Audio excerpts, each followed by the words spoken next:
존경하는 국민 여러분, 6.3 지방선거는 국가와 민생을 위기로 내몰고 있는 이재명 정권의 독주를 견제하는 선거입니다.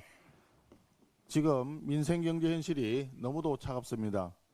IMF 외환 위기 상황을 방불케 하는 고유가, 고환율, 고물가 상황이 확고하게 자리 잡은 가운데 이란 사태로 인해서 3차 오일 쇼크의 공포가 현실이 되고 있습니다.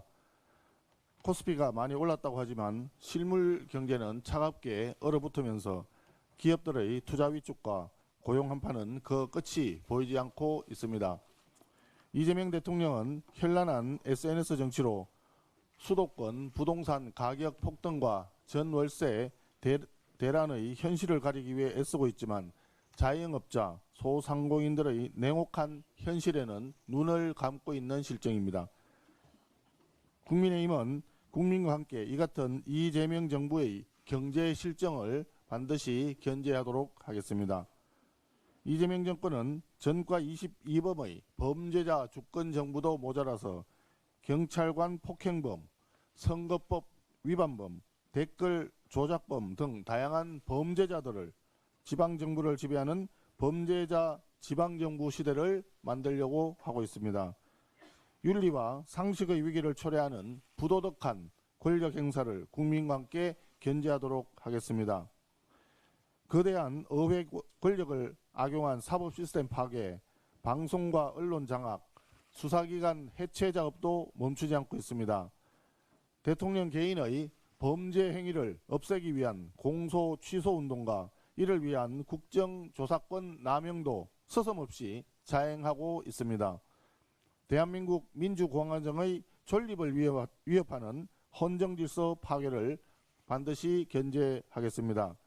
현란한 정치 노름 뒤에 감춰진 경제 실정, 부도덕한 권력, 헌정질서 유린으로 얼룩진 비정상적인 국정을 반드시 정상화해야 합니다.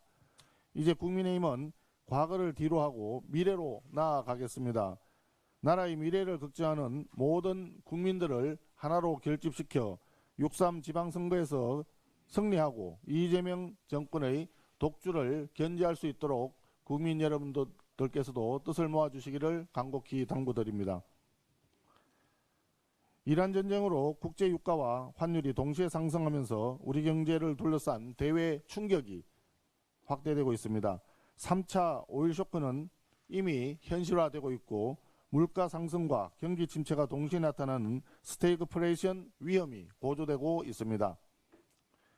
스태그플레이션 국면에서는 정책 대응이 매우 어려워집니다. 물가를 잡기 위해 긴축을 하면 경기가 더 위축되고 경기를 살리기 위해 확장 정책을 쓰면 물가 상승 압력이 커지기 마련입니다. 이런 상황일수록 경제정책은 이념이나 고집을 버리고 시장 상황에 맞춰 유연하고 정교하게 접근해야 합니다. 정부가 발표한 유류세 할인과 같은 조치는 단기적인 충격 완화에는 어느 정도 도움이 될 수 있으나 중동 정세가 장기화될 가능성을 고려한다면 에너지 수급 안정, 물류비 부담 완화, 외환시장 변동성 관리 등 보다 구조적이고 중장기적인 대응 전략이 함께 마련되어야 합니다. 이러한 대외 불확실성이 확대되는 상황에서 더 큰 문제는 정부가 오늘부터 노란봉투법 시행을 강행하고 과도한 부동산 수요 규제를 지속하고 있다는 점입니다. 노란봉투법 시행으로 파업이 확대되어 투자와 고용이 위축되면 결국 내수경기 둔화로 이어지고 가계의 생활부담 증가로 돌아오게 됩니다. 중동 정세와 같은 외부 충격은 일정 부분 우리가 통제할 수 없는 변수이긴 합니다. 그러나 그 충격에 어떻게 대응하느냐 하는 점은 전적으로 정부의 정책 역량에 달려 있습니다. 지금은 경제정책의 우선순위를 민생과 경기 안정에 두어야 할 때입니다. 정부와 여당은 노란봉투법 시행을 유예하고 부동산 규제를 합리적으로 조정하는 등 보다 유연하고 현실적인 경제 위기 대응에 나서야 할 것을 다시 한번 강력히 촉구합니다.